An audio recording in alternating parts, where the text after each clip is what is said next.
کیا وجہ ہے کہ ہم عید میلاد النبی نہیں مناتے لیکن یوم پاکستان مناتے ہیں، آزادی پاکستان کا دن مناتے ہیں؟ تو میں اس کی وضاحت کرنا چاہتا ہوں کہ اس میں کوئی شک و شبہ نہیں ہے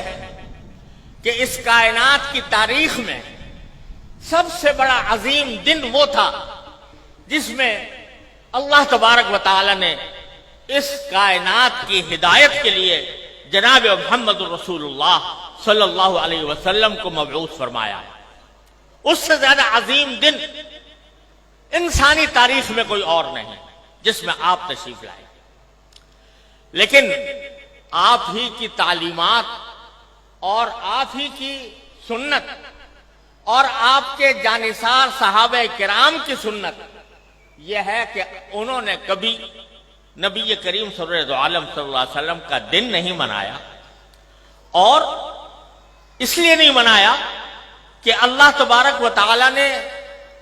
رسول کریم صلی اللہ علیہ وسلم کو اس لیے مبعوث فرمایا تھا تاکہ آپ کی ہدایت کی روشنی سے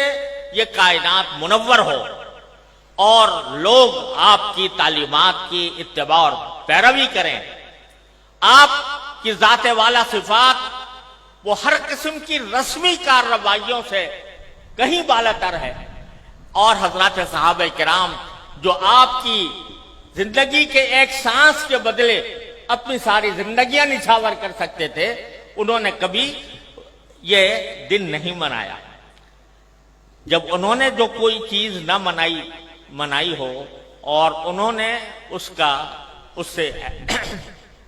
اعتراض کیا ہو اور اس کے بجائے ساری زندگی اتباع سنت کی کوشش کی ہو،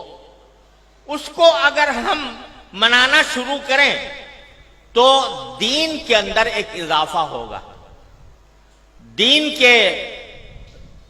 احکام میں ایک اضافہ ہوگا، اور دین کے کام میں کوئی اضافہ وہ بدعت کہلاتا ہے۔ من احدث فی امرنا ھذا فہو رد، تو وہ بدعت بن جاتا ہے کیونکہ وہ ایک مذہبی معاملہ ہے۔ عید میلاد النبی مذہبی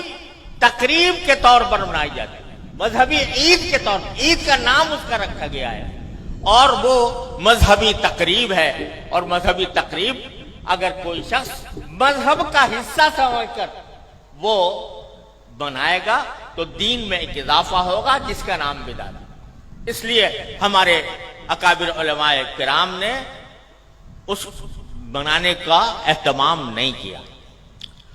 جہاں تک یہ 14 اگست کا تعلق ہے، 14 اگست کے یوم آزادی کا تعلق ہے، یہ کوئی مذہبی تقریب نہیں ہے، یہ کوئی دینی اجتماع نہیں ہے، یہ دینی تقریب نہیں ہے، بلکہ یہ ملکی تقریب ہے، اور ملک کی آزادی کے طور پر، اس کے ایک نشان کے طور پر اس کو منایا جاتا ہے۔ کوئی شخص بھی جو اس کو منانے والا ہے وہ اس کو دین کا حصہ سمجھ کر نہیں مناتا، اس کو مذہب کا جز سمجھ کر نہیں بناتا، بلکہ ایک ملکی تقریب ہے، ایک ملک کا اللہ تبارک و تعالیٰ نے ایک ملک ہمیں عطا فرمایا، اور ایسا ملک عطا فرمایا جس کی تفصیل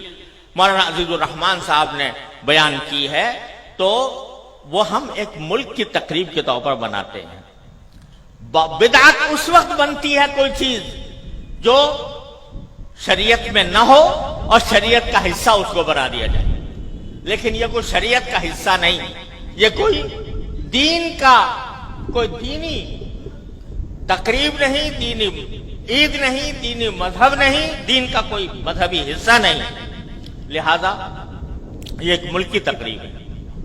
اور یہ ایسا ہے جیسے کہ اگر کوئی شخص اپنے گھر کے اندر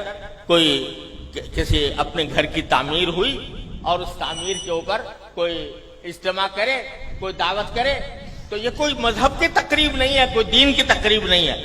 اسی طریقے سے ہم یوم آزادی پاکستان کا اس لیے مناتے ہیں کہ اللہ تبارک و تعالیٰ نے اپنے فضل و کرم سے یہ نعمت ہمیں عطا فرمائی تھی، اور ملکی تقریب کے طور پر اس کو منایا جاتا ہے۔